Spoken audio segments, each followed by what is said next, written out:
Ladies and gentlemen, boys and girls, children of all ages, you are listening to the most electrifying podcast, the Styling and Profiling Podcast. My name is Hollywood Robertson, and my guy right here has got 2 words for you. What's up? My name is Arthur Pridgeon, and this is the Styling and Profiling Podcast. Austin 360. Acknowledge me. Hollywood But I'm better than you. You're talking to the Rolex wearing, diamond ring wearing, kiss stealing, woo, wheeling dealing, limousine riding, jet flying, son of a gun. Woo, styling and profiling. All right, you guys, today is a special episode on the Styling and Profiling Podcast where we cover the latest NXT pay-per-view, starting us off with the kickoff match. Axiom defeats Nathan Frazier. Wood, tell us what happened on the NXT deadline. It was a good match. I really like Nathan Frazier. He reminds me a lot of Seth Rollins. He's very fast moving, and he's doing all these high-flying moves, and he's a very big guy. But Axiom taking the win, I didn't really think that was going to happen. I want to see a Nathan Frazier push coming on in the future.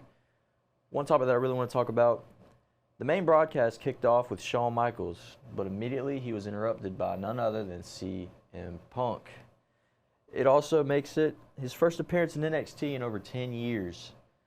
I believe that the last time he was in NXT was when he was holding up the championship, and Seth was the NXT champion at the time. Seth Rollins, that is. But I love anytime I get to see Shawn Michaels come out on my television. I love it. I mean, it's my favorite wrestler. But what do you think about the NXT North American Championship match with Dragon Lee versus Dominic Mysterio? Man, I got to tell you one thing, bro. Dirty Dom, bro. Dirty Dom. Dirty Dom, man. And on our next episode, now we're going to talk about the greatest moments of 2023. And for Rey Mysterio to be with Dragon Lee, it's kind of weird that you think about it, that Mysterio and Dominic would be like this after the Eddie Guerrero feud. Yeah, I know.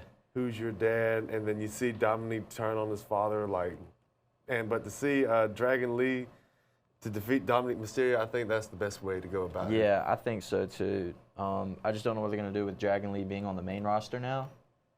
I mean, so was Dominic, but he was kind of going back and forth, so I don't really know what they're going to do with this one.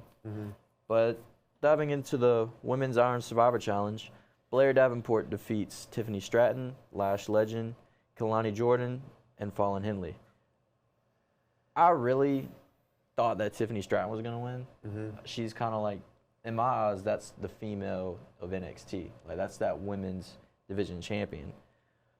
But after that, you had NXT Women's Champion, Lyra Valkyrie. I can't even pronounce her name. Valkyrie. She appeared on the entrance ramp but was attacked by a returning Cora Jade.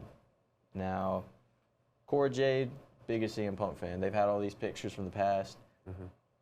I like Cora Jade. She kind of, brings a knit factor. I definitely want to see her, progress and I want to see her in Raw. That'd be a good fit for her. I think that'd be a perfect fit for her. Yes, sir. That's what I think. We got Carmelo Hayes beating Lexis King, that is Brian Pillman Jr.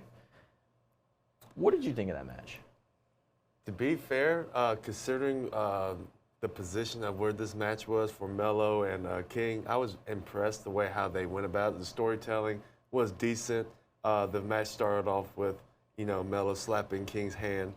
And there was a lot of spots that I really liked. The storytelling, it kind of got lost with King when he, quote unquote, injured his hand when he chopped the ring post. Right. That kind of went away for me. But I like the way how they kept up with the King injury, how he got stomped on with his back to the steel steps. So I like the way how they kept that up. In my opinion, I think that was a 3-star out of 5 match for the night. I see potential for both of these guys, Melo and King. If they continue to progress, we might see some IC title reigns, US title reigns. They got potential. There was a decent match for these two. If I'm being honest, a lot of people have been hating on Lexis King, kind of because of his beard shape up in his hair shape up. I mean, they just a lot of people don't really understand why his name is Lexis King now instead of keeping Brian Pillman Jr.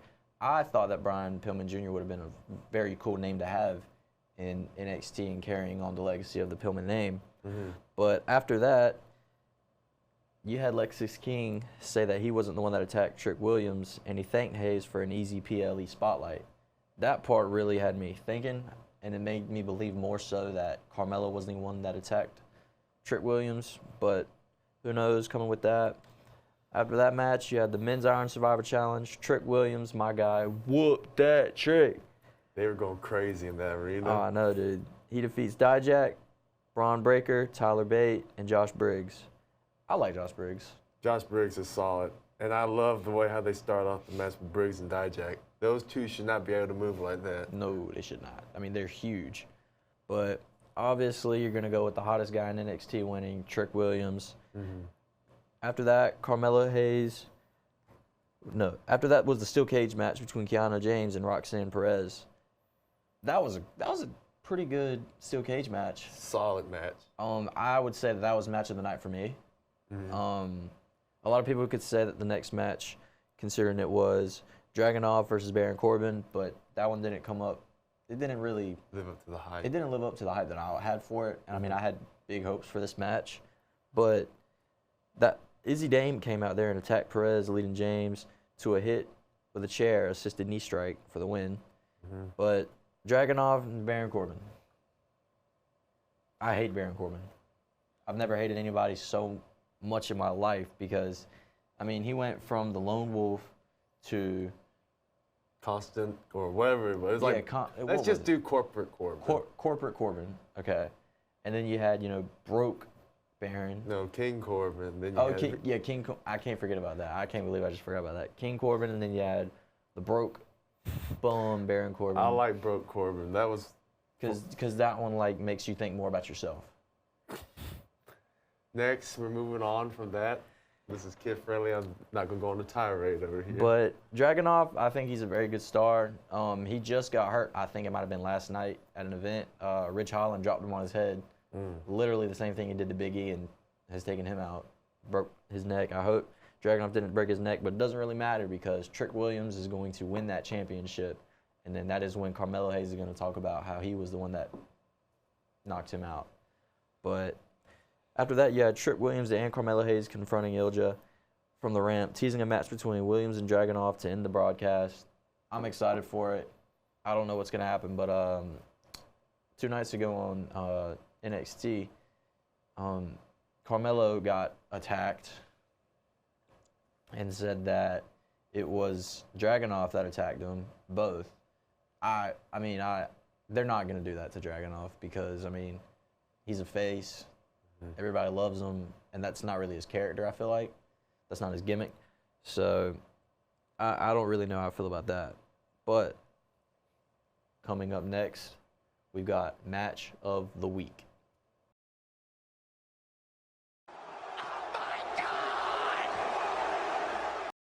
All right, well, starting off with our match of the week. Last week, I asked you to review the match ACH versus Cedric Alexander and Matt Sydal versus AJ Styles and the Young Bucks ROH.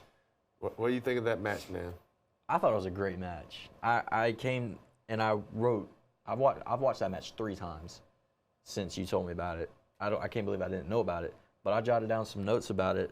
I put at no point in this match does it feel like Sydal, ACH, or Alexander's trio is going to win. They're real far from being total bums. They're 3 of the very best athletes in the world, but they're always capable in this. AJ Styles is maybe the best wrestler in the world, especially at that time. Effectively carries himself like the best wrestler alive, and the Young Bucks are his tag team partners. They simply feel like they're unbeatable with the trio, considering they were in Bullet Club at the time. I'd say it was a top 10 match that I've ever seen, and it's definitely number 1 in trio matches that I've seen. But the Bucks take out ACH and Alexander, still inexperienced and excitable enough to make mistakes. Matt Sydal doesn't make those mistakes. He's a steady veteran coming from WWE as Evan Bourne. This part was the part that got me. Sydal eats an assisted Cutler driver, fed back into AJ holding him upside down for the Bucks to double super kick him before AJ hits him with the Styles Clash. It's a sequence that got a lot of social media play at that time because I was looking it up, seeing all the hashtags, and I saw it. Right here, I got this line from Handwork Reviews, and it describes it perfectly. There's a line somewhere between dominant heels, showing off, and something going too far, and this is exactly the right line. That's how I felt about it. And I watched it 3 times and jotted notes every single time that I watched it. Not only that, with that match, I just love the commentary. The commentary was great. Especially, I just miss with the old ROH when the commentary I can't think of his name right now. It was Kevin Kelly and Colt Cabana was up there at some points. Yeah, and all you heard every time the Young Buck hit a super kick, the guys. Super kick! Yeah, it's so funny. Yep. And I mean, that's their whole thing now. Super kick party. Like, that's like their theme song. So, I mean, that's kind of it. But what did you think about the match I gave you? If you ever want to say what was the best match of the decade from 2010, from 2019, or, 2010, 2019, you can have pick or choose. If CM Punk and John Cena, Money in the Bank 2011, is not in your top 5, then you must seriously need to check yourself as a wrestling fan. I agree. The storytelling was amazing in the ring, but let's not dive into the match. Let's dive into the build-up of that match. You had the pipe bomb that was dropped.